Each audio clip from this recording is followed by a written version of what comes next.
Bien,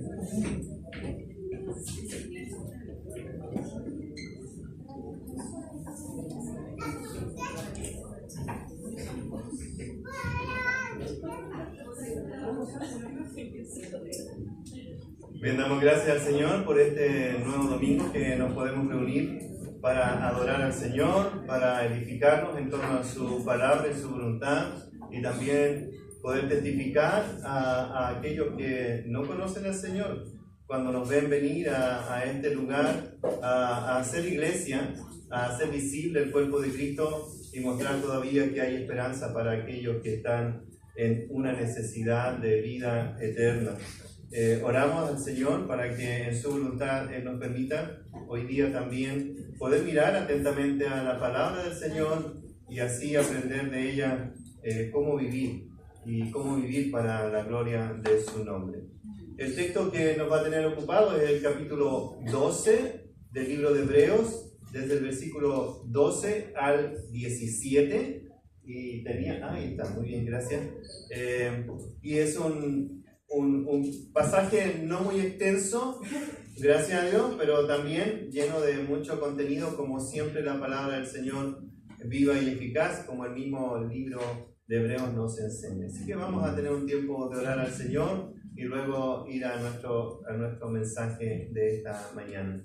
Amado Padre, nos exponemos a tu palabra sabiendo que ella no vuelve vacía, sabiendo, Señor, que va a ser usada por tu Espíritu Santo para aplicar a nuestra vida y a nuestras situaciones particulares aquello que necesitamos. Gracias, Señor, porque tu palabra es el alimento sólido por el cual podemos crecer, no solo en el conocimiento de tu voluntad, sino también en claridad para vivir cada día, Señor, aplicando tu voluntad a nuestra vida con la certeza de que así tú nos quieres bendecir. Gracias, Padre, porque en tu gracia nos quieres guiar hacia las mejores cosas, y esas mejores cosas, Señor, están incluidas en tu preciosa palabra. Gracias por esta tu iglesia que con deseo esta mañana llega para exponerse a tu propósito y tu voluntad. Lo pedimos tu asistencia para que nos mantengas ocupados, Señor, en este momento en lo que tú nos quieres decir. En el nombre de Cristo. Amén. Amén. Amén. Bien, el pasaje voy a leerlo y ustedes me siguen en su Biblia y la mantienen allí para que puedan guiarse a través del texto de lo que estamos diciendo.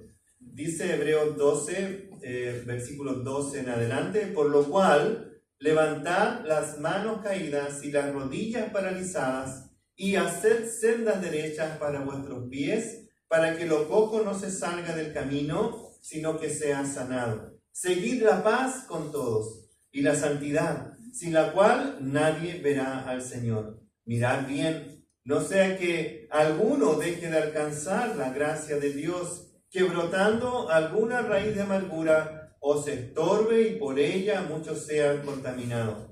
No sea que haya alguno fornicario o profano como Esaú, que por una sola comida vendió su primogenitura. Porque ya sabéis que aún después, deseando heredar la bendición, fue desechado, y no hubo oportunidad para el arrepentimiento, aunque la procuró con lágrimas. Bien, es un breve bosquejo aquí de algunos puntos basados en el texto. El bosquejo nos dice que no dejemos de alcanzar la gracia de Dios. Está basado en el versículo 15, hablando acerca de la gracia de Dios. Tengo una breve introducción, por lo cual allí, comenzando con el versículo 12, que hace la conexión con los textos anteriores. Segundo punto, debemos deberes de la gracia, deberes de los que corren la carrera de la fe, una advertencia, el peligro de la amargura, que puede ser un obstáculo en la carrera de la fe, el ejemplo trágico de Esaú, que perdió la bendición, y luego una conclusión para no olvidar lo que el Señor quiere que mantengamos en mente continuamente. Así que vamos al texto que nos enseña. Bueno, le he comentado mi experiencia en el atletismo, no muy una gran experiencia, ni puedo traer medallas ni cosas así porque tampoco fui un atleta destacado o hice carrera en el deporte, pero sí puedo decir que disfruté mucho el tiempo que pasé practicando el atletismo. Fue un tiempo de mucha satisfacción también. Algo que les comentaba, ¿cierto? ¿Se acuerdan del profesor que nos daba las tarjetitas para entrenar? Una de las cosas que también nos enseñó el profesor, y varias cosas me quedaron muy grabadas, un tiempo nos llevó y nos incluyó con un equipo que corría carreras de largo aliento, que se llaman, ¿no? Que son más de 3.000 kilómetros, 3.000 metros, perdón, más de 3.000 metros. Eran atletas que estaban ejercitándose también, al igual que nosotros, pero en otra área. Nosotros corríamos carreras que se llaman anaeróbicas, es decir que ustedes saben que el oxígeno recorre nuestro organismo en una proporción de más o menos un minuto para poder llenar todo nuestro organismo del oxígeno. Entonces los que corren en carreras de menos de un minuto se dice que son anaeróbicas, así que no están como, respiramos obviamente, pero que eso no genera energía. Pero los que corren a largo aliento sí necesitan el oxígeno. Y por eso se llaman carreras aeróbicas, así que están trabajando con el oxígeno. ¿Por qué el profesor nos quiso incluir con ese grupo? Porque necesitábamos aprender algo de nuestro organismo que se llama el pulso o el ritmo de la carrera. Y los músicos saben eso porque hay que tener un ritmo durante toda la canción para que sea algo como que suene bien, ¿no? ¿Cierto? Y nuestro hermano Cristian, que trabaja ahí con la batería, uno piensa, es fácil golpear los tambores, pero llevar el ritmo es algo complicado, ¿no? Mantenerse constante en eso. Y para los que corren, lo mismo. Entonces nos incluyeron con este grupo para que aprendiésemos a encontrar nuestro ritmo como corredores. Eso significa que respiración, fraseo, que es el uso de los brazos en la carrera, y los pies eran algo importante. Y cómo esas tres cosas tenían que estar coordinadas en el ritmo propio de cada uno. Yo nunca corrí como maratones o carreras más allá de 400 metros, pero los que corren larga distancia y cuando uno ve ya vienen las Olimpiadas, ¿no? Y cuando uno ve las maratones, por ejemplo, de estos corredores tan profesionales en lo que hacen, que llevan un ritmo. Y hay unas estrategias en la carrera que cuando tú quieres atacar en la carrera y te pones al lado del que va adelante y le rompes, le tratas de quebrar su ritmo con tu propio ritmo. Y eso es algo que lo hacen estratégicamente ahí los corredores. Entonces aprendí eso, de poder controlar nuestro ritmo, algo que me ha ayudado a lo largo de la vida también, porque ayuda a uno a poder respirar mejor. Esto de poder hablar en público también necesita uno aprender a respirar y todo lo demás. Así que fue muy útil. Y aprendí eso de que cada uno tiene su ritmo en carrera, en correr. No sé si alguien de aquí sale a correr durante la semana o lo ha intentado en su vida, que más de algunos, ¿cierto?, ha intentado hacerlo. Bueno, hay que perseverar, ¿cierto?, en esas cosas. Pero cuando corres, tienes que buscar eso, tu propio ritmo. Y eso te va a ayudar a no cansarte tan rápido y a dosificar tu energía. Bueno, ¿por qué cuento estas anécdotas del atletismo? Porque el capítulo 12 nos ha introducido en esta idea de la carrera de la fe. Y para la carrera de la fe no es algo así como, yo salgo a trotar o yo salgo a correr. Tienes que tener una preparación. Tienes que estar como adecuado para poder hacer esta carrera. Es como, no puedes salir con bototos, ¿cierto? No puedes salir a pie descalzo, aunque algunos lo hacían, pero no aquí, ¿no? No puedes hacer eso y no puedes salir después de haberte tomado un buen almuerzo o un buen desayuno y salir a correr. no puedes hacer esas cosas. Tienes que prepararte, ¿no? Y no puedes salir a correr si estás enfermo, obviamente. Entonces, necesitas una preparación. Y los primeros versículos nos han hablado sobre eso, de que hay una carrera y que debes prepararte para la carrera. Debes tener un objetivo en la carrera de la fe, que es Cristo. Debes tener una preparación, es decir, mirarte a ti mismo para ver si estás en la carrera, si tienes los motivos correctos y si estás orientado por la palabra del Señor. Y la semana pasada hablamos un poco acerca de esos propósitos de Dios en la carrera de la fe. Hoy vamos a mirar ya en la carrera cómo nuestro Señor, para poner un símil, nuestro entrenador, por así decirlo, aquel que está ocupado de que nosotros corramos bien la carrera, ya nos ve en la carrera y lo que va a hacer es animarnos y advertirnos. Animarnos y advertirnos cuando estamos en la carrera. Es decir, ¿qué está pasando cuando estamos en la carrera de la fe? ¿Y por qué necesitamos el ánimo y la advertencia de Dios continuamente en nuestra vida? Y eso es lo que vamos a estar mirando. Por ejemplo, aprendimos que es necesaria la disciplina de Dios para despertarnos a la verdad de que estamos corriendo una carrera, de que no es algo fácil. Por eso combatimos en nuestra carrera de la fe contra el pecado que nos asedia y que debemos mantenernos activamente perseverando en esta carrera de la fe y no desmayar, no desfallecer, no bajar nuestro ritmo en la carrera de la fe. Los hermanos de la iglesia a la cual se le escribe esta carta están evidenciando eso, un desánimo, probablemente la duda, al punto de desear abandonar la carrera de la fe. Falta de interés en la palabra de Dios, capítulo 5, versículo 11 al 6, nos hablaba de eso. Despreocupación por sus prioridades al punto de dejar de asistir a las reuniones, capítulo 10, versículo 25, y un desinterés por sus hermanos, capítulo 10, versículo 24, por mencionar algunas evidencias que el autor menciona de estos hermanos que estaban pasando por tiempos difíciles en la carrera de la fe, pero que como estaban pasando tiempos difíciles, el autor veía que habían bajado los brazos, que ya no corrían, sino que caminaban lentamente, y algunos se habían sentado a orillas del camino para seguir con la idea, el símil de la carrera.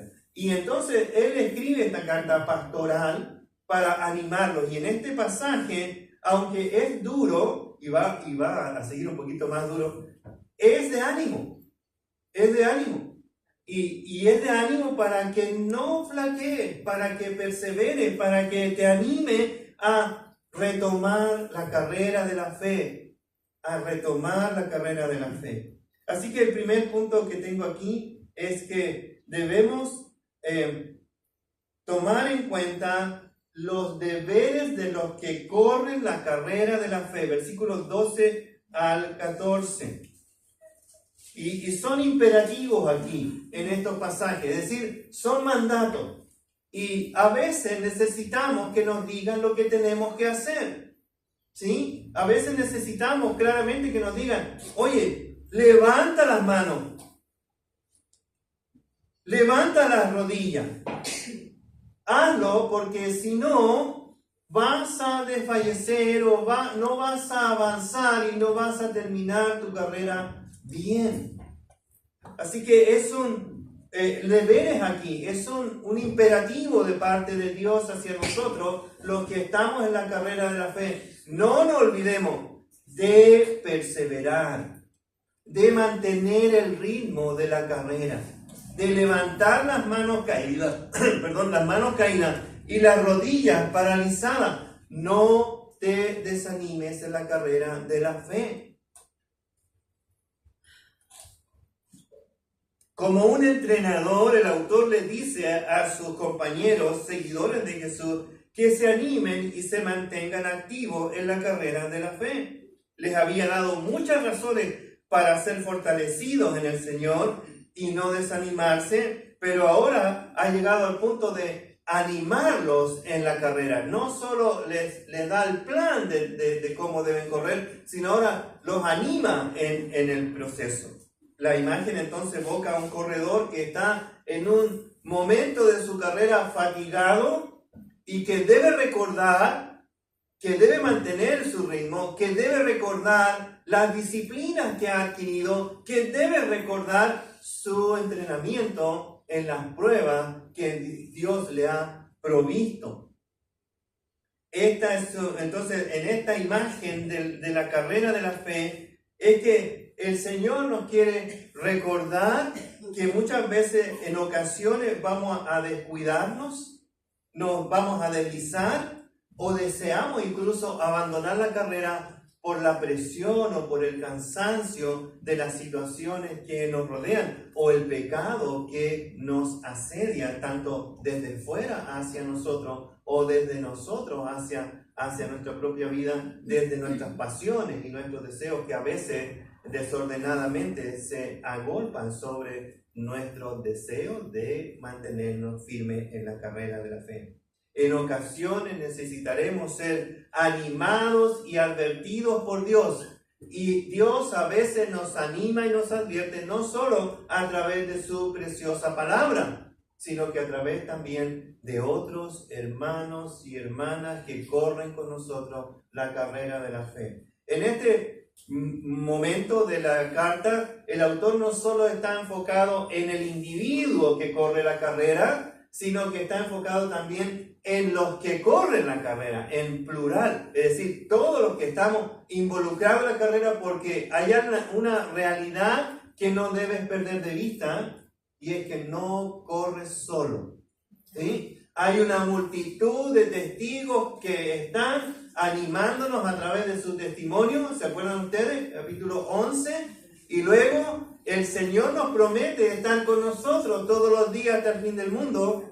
El Espíritu Santo nos está asistiendo continuamente en nuestra vida. La palabra del Señor nos está informando de cómo debemos avanzar y por qué debemos avanzar y hacia dónde debemos avanzar. Pero también, hermanos, no menor es que Dios nos ha provisto otros que nos acompañan en la carrera de la fe. Y muchos de ellos van a ser nuestro ánimo y nuestro aliento para no abandonar, para no bajar las manos, para no las rodillas no se paralicen, para que podamos avanzar en la senda que el Señor nos ha puesto para correr la carrera de la fe. Y doy gracias a Dios por eso. Porque no soy un corredor solitario en la carrera de la fe, sino que corro junto con otros. Y esos otros muchas veces han sido de ánimo para mi vida.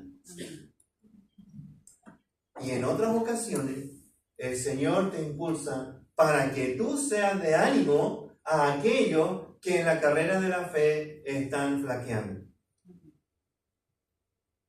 Así, levantar en el versículo 12 y hacer sendas derechas en el versículo 13 son estímulos, son mandatos de Dios para nuestra vida, pero a veces no podemos hacerlo solos. A veces necesitamos que alguien se nos acerque en la carrera de la fe y nos acompañe y nos anime. Manos, rodillas, pies son partes representativas del cuerpo. Versículo 13. Haced sendas derechas para vuestros pies, para que lo cojo no se salga del camino, sino que sea sanado. Lo que está diciendo aquí el autor es usando estas ilustraciones, ¿cierto?, del cuerpo, para decir que debemos estar en continuo movimiento hacia la meta del Señor. Y ese continuo movimiento hacia la meta nos mantendrá no solo activos a nosotros, sino que nos mantendrá activos junto con otros, junto con los que corren la carrera de la fe. Hacer sendas derechas para los cojos es procurar que los que corren junto a nosotros no tropiecen y se salgan del camino, o que otros nos tomarán de la mano o nos tomarán del brazo para levantarnos en algunas ocasiones y hasta incluso para llevarnos porque la Biblia nos habla que debemos sostenernos unos a otros cuando estemos en alguna necesidad. Ese es el trabajo del cuerpo de Cristo. Ese es el trabajo continuo, no solo de los que estamos llamados a ejercer un liderazgo pastoral, es decir, de cuidado, sino que de todos nosotros, porque la Biblia dice que nosotros somos responsables de nuestros hermanos. ¿Se acuerdan de la pregunta que Dios le hace a Caín? ¿Y dónde está tu hermano? Y Caín dice, irresponsablemente, orgulloso, pensando solo en sí mismo, dice, ¿acaso soy yo guarda de mi hermano? Y que nunca salga de nuestro pensamiento esa idea de decir, cuando Dios pone en tu mente un hermano o hermana que está en necesidad, o que el Señor ha puesto en tu corazón, lo tengo que llamar, lo tengo que visitar, lo tengo que hablar con él, y tú dices, no es para tanto. O sea, está el pastor, está el hermano Benjamín, está el hermano Marcelo, el hermano John, ellos sí se ocupen, ¿no? Están los líderes de ministerio, ellos son responsables. La Biblia dice no. La Biblia dice, todos nosotros somos responsables unos a otros. Y no es una carga, es un privilegio. Es un privilegio poder caminar juntos en la familia de la fe y poder animarnos unos a otros. Y saben, yo también necesito en algunos momentos ánimo. Gracias a Dios tengo una hermana que vive conmigo. Y me anima en la carrera de la fe. Pero hay otros que también yo sé que muchas veces me han animado. Y eso yo lo agradezco mucho por la gracia del Señor. Así es que puede que haya un cojo a tu lado corriendo la carrera de la fe y Dios te anima a acompañarlo, a bajar un poco tu ritmo y esperarlo y acompañarlo. O a veces hasta sentarte con él porque está a un lado del camino, pasando por un tiempo de ansiedad, preocupación, necesidad y otras cosas que le están impidiendo avanzar en su carrera. Quizás está lidiando con un pecado y no sabe cómo vencerlo en su vida. Y recuerdo, y estaba en este proceso, y recuerdo el texto en los evangelios, y nos habla de Jesús. ¿Se acuerdan ustedes cuando se acercó a estos discípulos que iban camino a Emaús? E iban turbados en su pensamiento y dudosos en su corazón y atribulados porque el Señor había sido crucificado en la cruz y ahora no sabían a dónde ir, qué hacer, cuál era el rumbo, cuál era lo que iba a ocurrir con ellos. No tenían idea y estaban en esa preocupación. ¿Y quién se acerca al lado de ellos para caminar juntos? Es el Señor. ¿Y cómo les anima el Señor? Empezando desde Moisés y a lo largo de toda la Escritura les enseñó lo que hablaban de Él. ¿Y ellos después qué decían? Dice el texto. Su corazón, ¿qué pasó con su corazón? Ardía su corazón, cobró ánimo. Ese segundo aliento que tienen los corredores, ¿cierto? Cuando llevan los corredores de las maratones, que son 40 y tantos kilómetros, 42 kilómetros, y van en el kilómetro 30 y tanto, o 40, y dicen, no voy a llegar, y alguien te acerca y te anima. Es el Señor, se acerca a estos hombres, le abre la Escritura, de alguna manera, no iba con los rollos de la ley ahí, sino que con el conocimiento de la Escritura le anima y le muestra a Cristo a lo largo de la palabra de Dios, y ellos cobraron ánimo y su corazón ardía y pudieron avanzar en su fe y fueron hombres poderosos que Dios usó para comenzar esta obra fantástica, fabulosa, hermosa, que ni los historiadores saben cómo ocurrió, de que la iglesia se fundó y hasta el día de hoy ha perseverado porque el Señor así lo ha querido. Pero te fijas cómo es un modelo de cómo puedes animar a otras personas. Te acercas a ellos, le abres la palabra y le muestras a Cristo y eso los anima. Es simple, pero necesitas conocer algo de la palabra de Dios, conocer algo de tu Salvador para poder animar a otros. No vas a ir a animar a tu hermano en la carrera de la fe con algo de psicología o pensamiento positivo, ¿no? O te ajusta y dice, oye, meditemos un poco, ¿no? Hagamos un ejercicio de yoga porque así te vas a relajar. No, hermano, es con la palabra de Dios que animas a otro. Es el remedio de Dios para el alma. Y puede que, como nuestro hermano, está atribulado en su cuerpo, pero necesita la asistencia espiritual para administrar esa situación. Quizás alguien está con una carga de falta de trabajo, por ejemplo, pero necesita la asistencia espiritual para que como hijo de Dios pueda administrar esa situación en su vida. Quizás alguien tiene un conflicto matrimonial, necesita la asistencia espiritual para que Dios le dé la sabiduría que viene de su palabra y pueda administrar esa situación. Hermano, Dios te ha dado todos los recursos necesarios para enfrentar cada situación. Quizás estás caminando hace poco en la carrera de la fe y necesitas que otro te anime, pero que ese otro sea alguien que maneja bien la palabra de verdad, alguien que ha aprendido de la palabra del Señor. Y eso solo puede ocurrir cuando te estás alimentando de esa palabra. Entonces, la carrera de la fe no es algo individual, no es algo solo del individuo, es algo que se corre junto a otros. Y eso es lo que la Biblia, el Señor nos quiere enseñar en estos breves versículos. Por lo tanto, dice el versículo 14, seguid la paz con todos y la santidad, sin la cual nadie verá al Señor. Y ahí hay una orientación en el camino, en la carrera de la fe. Cuando estás corriendo la carrera de la fe, dices, bueno, no sé qué es la voluntad del Señor. Sigue la paz y la santidad, sin la cual nadie verá al Señor. Tienes tanto que hacer, hermano, que no hay ningún desocupado en el reino de los cielos. En el reino de Dios, en el cuerpo de Cristo, no hay ninguno que debería decir, no estoy haciendo nada porque Dios te tiene algo que hacer. Ya sea que te ocupes en tu propia vida, en tu propia carrera, o te ocupes en animar y acompañar a los que están en la carrera de la fe. Y hermano, cuando una iglesia se organiza y tiene actividades formales, como este culto, por ejemplo, donde hay personas que han sido designadas para hacer alguna cosa que pueda proveer el crecimiento espiritual, lo que llamamos la edificación del cuerpo de Cristo, no es lo único que hace el creyente.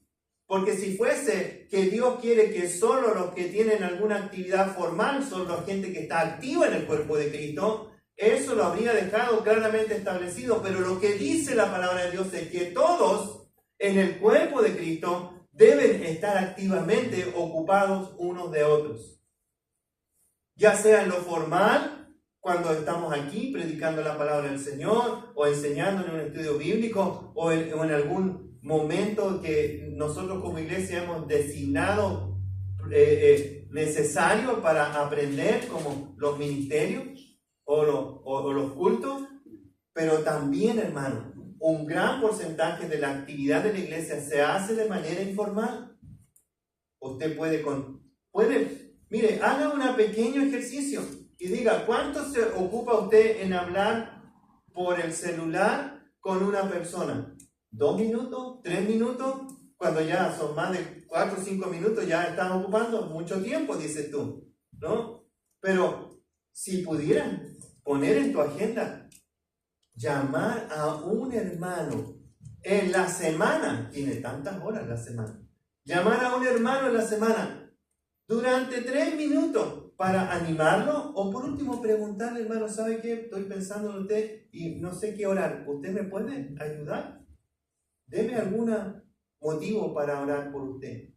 Y si haces ese ejercicio, el Señor dice, estás ocupado en el reino, y estás ocupado en el cuerpo, y estás ocupado por un miembro, estás ocupado por un hermano, estás ocupado en la carrera de la fe. No solo de llevar tu propio ritmo, sino de animar a otro para que avance junto contigo. Hermano, no se necesita ser muy creativo para saber qué hacer en el cuerpo de Cristo. Y Dios va a proveer en su gracia las oportunidades y los tiempos y la capacidad para poder servir. Lo poco que sabes puede ser de gran ánimo para otra persona. Quizás algo que leíste en tu devocional de 5 minutos en la mañana puede ser un ánimo que puede ser clave para la vida de otro que está pasando por una necesidad. Y tú tienes ese versículo y te lo guardas para ti. ¿Sabes cómo se llama eso? ¿Sí? Egoísmo. Es un egoísmo espiritual. Todo para mí, Señor, gracias por tu palabra. Gracias por lo que me diste hoy. Me ha sido de mucha ayuda, de ánimo, de consuelo.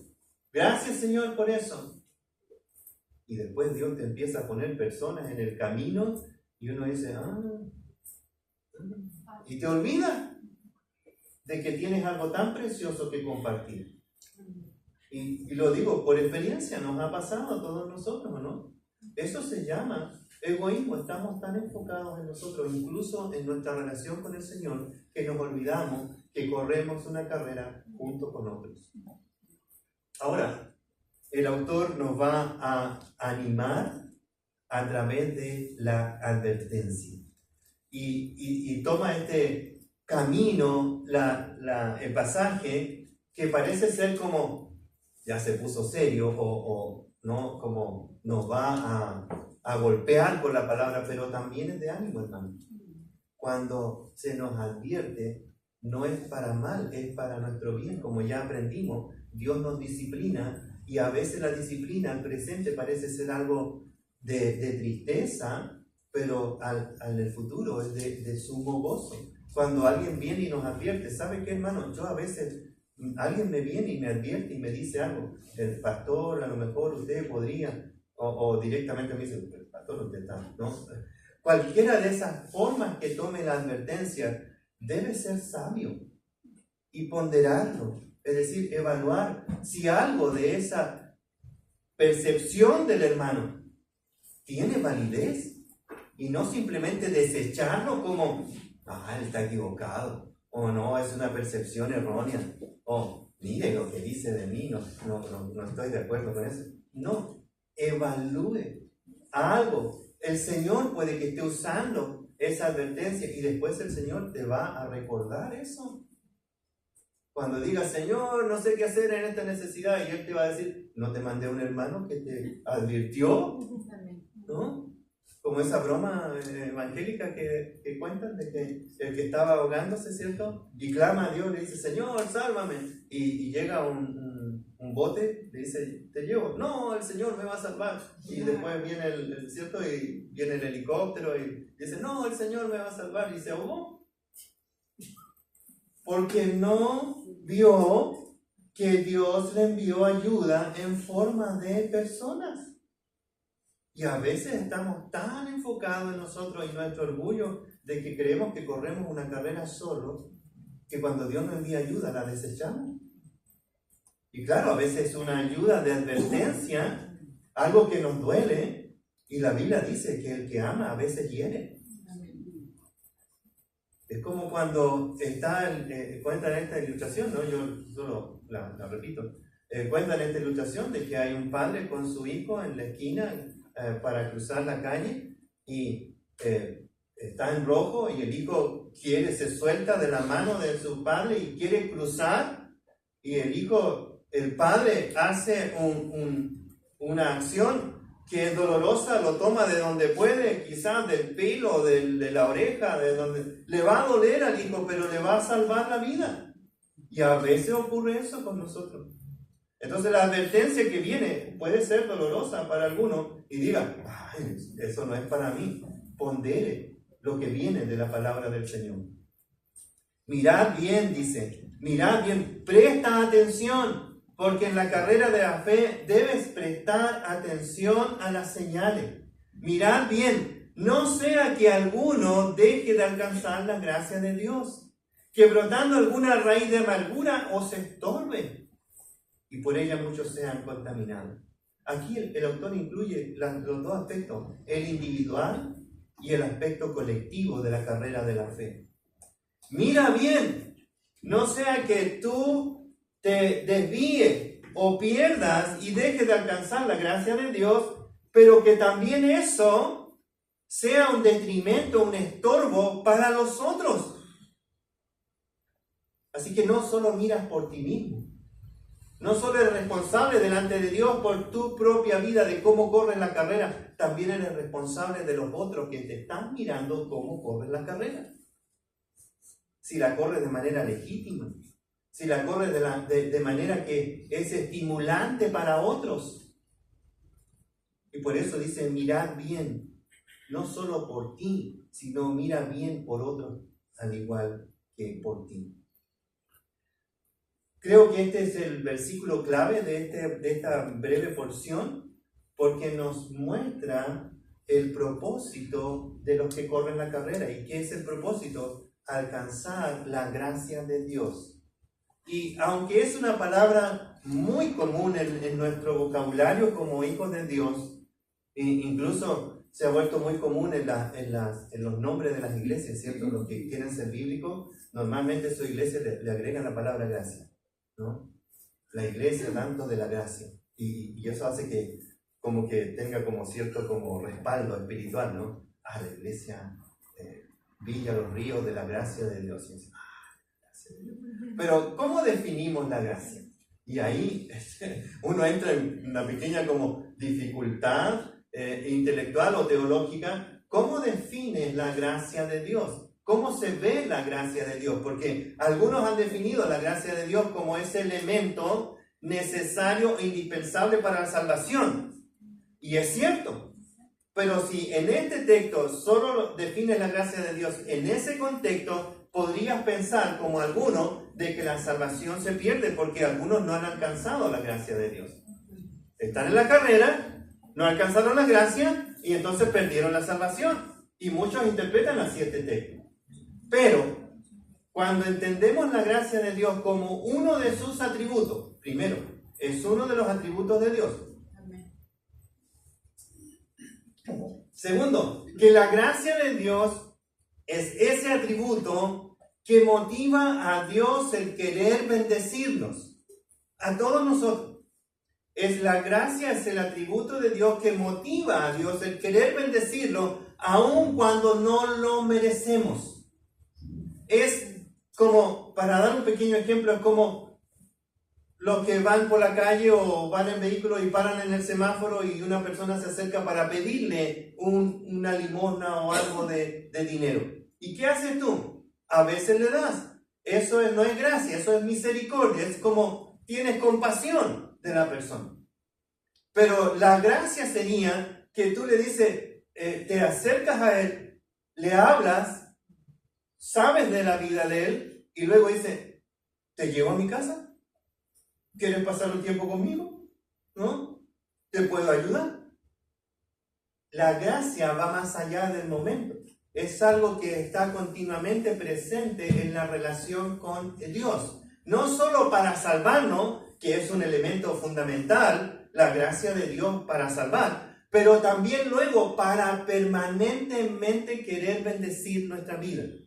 Y esto es lo que la Biblia nos enseña. La Biblia nos enseña que Dios nos creó para recibir de su bendición. Toda criatura de Dios fue creada para recibir su bendición. Incluso en el día de hoy, Dios da su bendición aún a aquellos que ni siquiera le desean.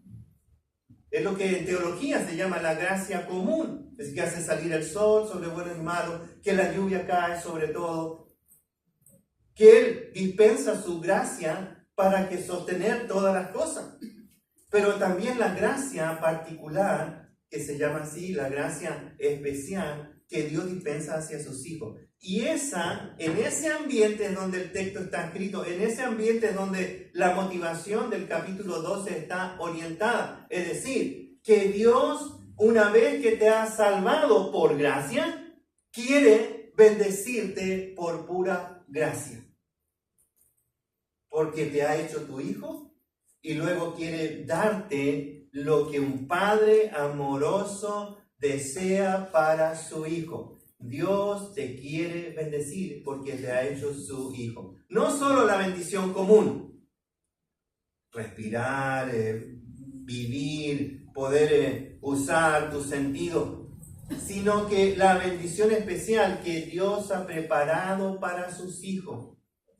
Capítulo 1 de Efesios nos habla de cómo Dios usa su gracia especial para salvar. Dios Padre, Dios Hijo, Dios Espíritu Santo involucrados en la salvación. Pero luego nos dice que en el camino de la fe, en la carrera de la fe, Dios ha preparado buenas obras para que andemos en ellas. Esas buenas obras son las bendiciones que Dios tiene para ti y para mí en la vida cristiana. En la carrera de la fe, entonces, nosotros debemos alcanzar la gracia de Dios. ¿Y cuál es la gracia de Dios? Son las bendiciones que Dios ha preparado para ti y para mí en la carrera de la fe. Pero, y ese es lo pero, si alguno no está corriendo la carrera de la fe de manera legítima, si alguno ha bajado los brazos, si ha paralizado sus rodillas, si está detenido quizás en la carrera de la fe, si está cojeando en la carrera de la fe, no va a alcanzar la gracia de Dios que Él ha preparado para nosotros hoy. Entonces te vas a perder la bendición de Dios porque no estás corriendo la carrera de manera legítima. Y por eso la advertencia. Entonces no tiene que ver con que pierdas o no la salvación. Tiene que ver con que pierdes o no la bendición que Dios te ha preparado. Y Dios tiene mucha bendición para ti. Pero muchas veces no la estamos aprovechando, estamos desperdiciando, incluso estamos quizás de manera orgullosa o pecaminosa despreciando la gracia de Dios a través de sus bendiciones. Cuando tengo una necesidad y lo primero que hago es acudir a algo fuera de la voluntad de Dios, eso es despreciar la gracia de Dios. O cuando tengo una necesidad y no tengo el ejercicio de ir a Dios en oración, de buscar en la palabra la dirección, eso es no alcanzar la gracia de Dios. Así que muchas veces el que corre la carrera de la fe, pero no lo hace de manera legítima, o está desanimado, o el pecado ha abundado en su vida, no está aprovechando o alcanzando la gracia de Dios. Y Él da un ejemplo. Él da un ejemplo aquí para ponerlo en contexto, en práctico. Dice, brotando alguna raíz de amargura os estorbe. ¿Y qué es la raíz de amargura? Bueno, leímos el pasaje en Deuteronomio 29, que normalmente nos acordamos del último versículo, pero Deuteronomio 29 es una advertencia de Moisés al pueblo. Están por entrar a la tierra prometida. Y dice, cuidado, no desprecie la gracia de Dios. Y no diga, bueno, aunque Dios no me bendiga, igual yo lo voy a pasar bien. Eso es orgullo en el corazón. Y el pasaje nos advierte ahí en Deuteronomio 29. Tengan cuidado.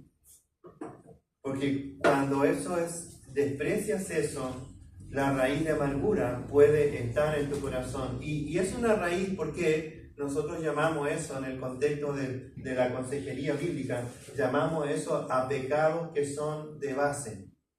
Hay pecados que son de base, por ejemplo el orgullo, o en este caso la amargura.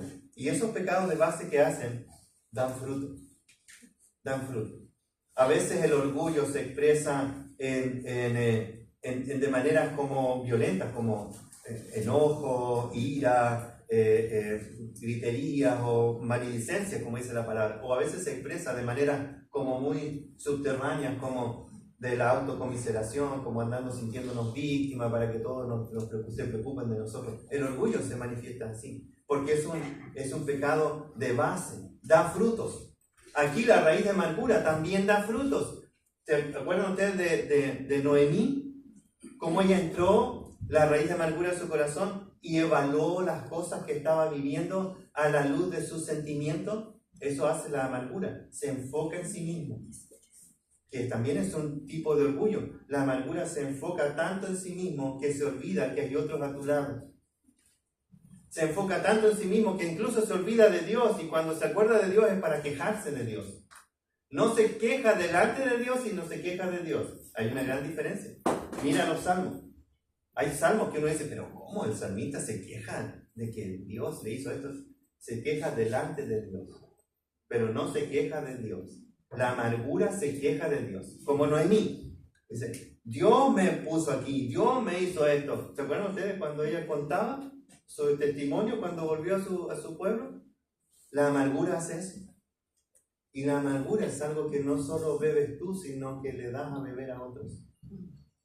La gente amargada genera ambiente de pecado, de desánimo, de estorbo. Eso es lo que dice el texto. Así que evalúa tu vida, no solo en lo personal. Quizás tus brazos están caídos, tus rodillas paralizadas, quizás estás cojeando en la familia, en la carrera de la fe, pero no solo se trata de ti, se trata de los que corren junto a ti, porque ese desánimo puede llegar a formar raíz de amargura en tu corazón y te estorbe a ti, pero contamines a otros también. Qué advertencia, hermano, porque el Señor dice en su palabra también, y no tengo la cita exacta, pero Él dice que si tú eres tropiezo para uno de los pequeños de la familia de la fe, Dios va a tomar acciones disciplinarias. E incluso dice, mejor le sería y tirarse al río, ¿cierto?, con una piedra en el cuello, que dejar que tu amargura contamine la vida de otro y estorbe su propia carrera. Hemos visto con tristeza eso, ¿no?, de que otros en su pecado han contaminado la vida de otros. Pero, aunque somos inocentes a veces de la amargura de otros, no somos inocentes de nuestra responsabilidad. Dios siempre nos dice que todos los que corremos la carrera somos responsables de avanzar y concretar la carrera de la fe. El que persevera hasta el fin, ese será salvo. Así que la advertencia es severa, la advertencia es dura, pero necesaria para nosotros los que corremos la carrera de la fe. La gracia no solo es la bondad de Dios para salvar, la gracia es la bondad de Dios que quiere bendecirte en la carrera de la fe. Pero a veces la vamos a perder la bendición porque nuestro corazón se ha llenado de esta raíz de amargura, y evalúa esa vida. ¿Sabe qué? Solo Dios, cuando vas en arrepentimiento y fe, puede llegar a la raíz de tu problema. Y el texto hebreo lo dice. Hebreos capítulo 4, versículo 12. ¿Cuál es el hacha para cortar la raíz de la amargura de tu corazón? La palabra de Dios. La palabra de Dios es más cortante que espada de dos filos y penetra hasta lo profundo del alma y discierne las intenciones del corazón. ¿Para qué? ¿Para hacerte sentir mal? No, para cortar de raíz el pecado que te estorba. Hermano, Dios nos ha dado tantas preciosas herramientas. La Biblia es poderosa en las manos de aquellos que quieren avanzar y correr la carrera de la fe. Segunda de Corintios, capítulo 10, versículo 4. Armas poderosas en Dios nos ha dado el Señor. No desprecien lo que Dios te ha con lo que Dios te ha bendecido. No dejes de alcanzar la gracia de Dios. Y para afirmar esta advertencia, entonces el autor nos lleva a un ejemplo, a un ejemplo en la Biblia. ¿Y cuál es ese ejemplo? Esaú. Esaú es nuestro ejemplo. Es Esaú. Por si acaso, para los que los futbolistas. El ejemplo trágico de Esaú. Y dice, no sea, y aquí hay uno sea más, ¿cierto? Porque en el otro texto también dice, no sea que, ahora, no sea que, no sea que haya alguno fornicario o profano como Esaú, que por una sola comida vendió su primogenitura. Porque ya sabéis que, aunque deseando, que aún después deseando heredar la bendición, fue desechado y no hubo oportunidad para el arrepentimiento, aunque la procuró con lágrimas. Perdió la bendición. Perdió la bendición. Y aquí dos palabras que es necesario como aclarar un poquito. Primero la palabra fornicario, y en el contexto de Esaú sabemos que la acción de tomar mujeres paganas e idólatras para sí, se casó con dos mujeres que no eran del linaje de Abraham, y tomó dos mujeres para sí, y él se prostituyó haciendo algo que para Dios era aborrecible. Y despreció el consejo de sus padres, porque el texto nos dice en la historia de que sus padres le dolió en su corazón que su hijo tomara esa decisión. Esta advertencia tomada de la imagen de un matrimonio no aprobado por Dios nos muestra como un modelo de que Dios es celoso con la relación que tiene con nosotros.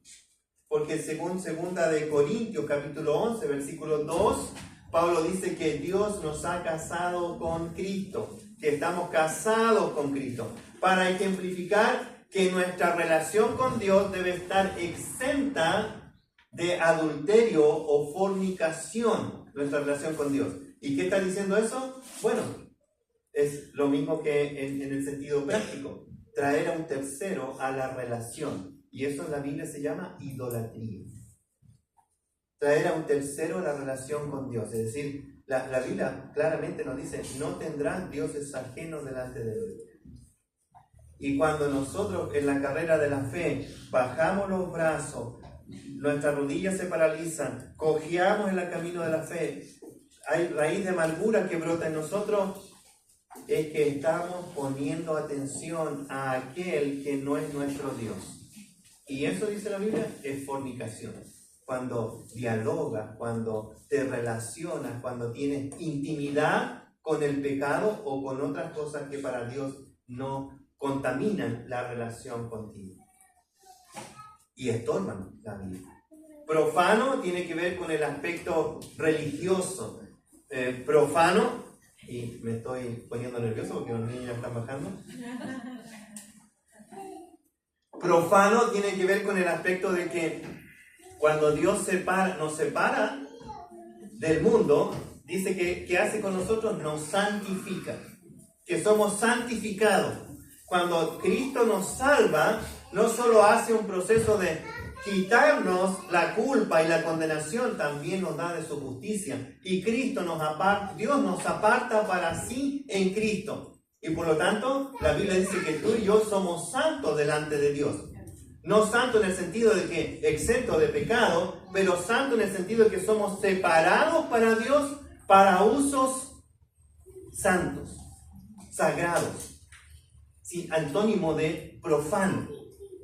Así que si usas elementos sagrados para algo profano, eso es desagradable a Dios, y eso es lo que pasó con Esaú, que miró la bendición de Dios a través de su padre Isaac y la despreció por un plato de comida. Y hizo la bendición de Dios algo profano en su mente y su corazón. Es como cuando Dios te dice, te quiero bendecir y quiero que vayas por este camino porque mi voluntad es agradable y perfecta, y quiero que tú transformes tu mente y tu corazón hacia mi voluntad. Y tú dices, no, voy a seguir por mi camino. Eso es fornicación y profano. Es decir, desprecias los santos de Dios. O también usar tu cuerpo para usos viles, porque la Biblia dice que tu cuerpo, 1 Corintios capítulo 6, tu cuerpo es templo del Espíritu Santo, y cuando lo usas para otras cosas, estás profanando el templo de Dios. Por lo tanto, la Biblia nos dice, el apóstol Pablo dice, ejerce disciplina con tu cuerpo y ponlo en servidumbre para honrar y servir a Dios. Y no solo hablamos de que no entres en relaciones sexuales con una persona antes de estar casado, sino que está diciendo que no entres en relaciones con cosas que son ofensivas para Dios. Amistades, relaciones con otras personas o aceptar actividades que deshonran y dan mal testimonio al Señor. Eso es profano delante de Dios. Y Esaú hizo eso.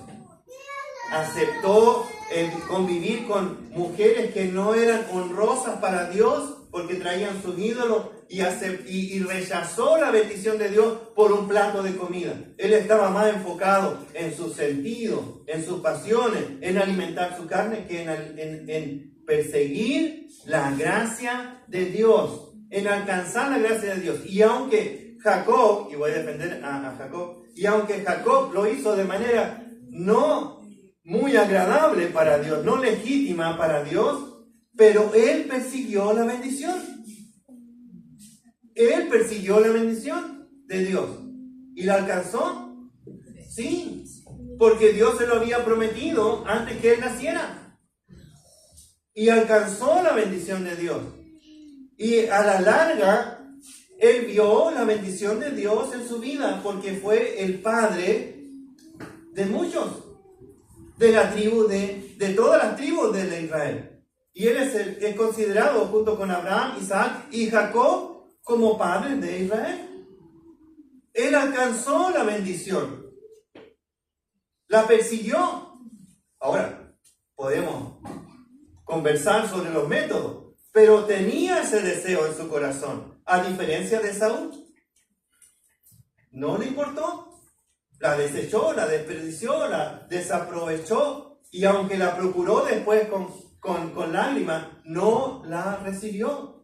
Porque no eran lágrimas de arrepentimiento, eran lágrimas de las consecuencias de su pecado, de desechar la bendición de Dios. Y hermano, Dios te quiere bendecir. Ya voy concluyendo. Dios te quiere bendecir. Eso es lo que la Biblia nos enseña de etapa a etapa. Dios quiere bendecir a sus hijos. Dios te ha bendecido con su Hijo Jesucristo. Te ha bendecido con toda bendición espiritual en los lugares celestiales. Dios te quiere bendecir hoy. Pero debes tener cuidado de correr la carrera de manera legítima. Y debes tener cuidado de tu hermano que corre junto a ti para que pueda avanzar junto contigo en la carrera de la fe. La Biblia nos anima y nos advierte para que podamos alcanzar la gracia de Dios a través de sus preciosas bendiciones que tiene para ti y para mí y para esta congregación, porque estamos corriendo juntos la carrera de la fe. Padre amado, gracias por tu palabra preciosa, gracias por la bendición que nos da a través de ella, tanta abundante consejo, sabiduría y verdad, pero también advertencia. Y Señor, te rogamos para que prestemos oído y no seamos desobedientes a tu consejo y tu advertencia. Oh Padre, gracias porque deseas bendecirnos a través de tu bondad y tu amor. Gracias por tu gracia infinita, pero también ayúdanos a trabajar en nuestra vida y a ser de ánimo para la vida de otros. Lo pedimos en el nombre de Cristo. Amén. Amén. Señor los bendiga.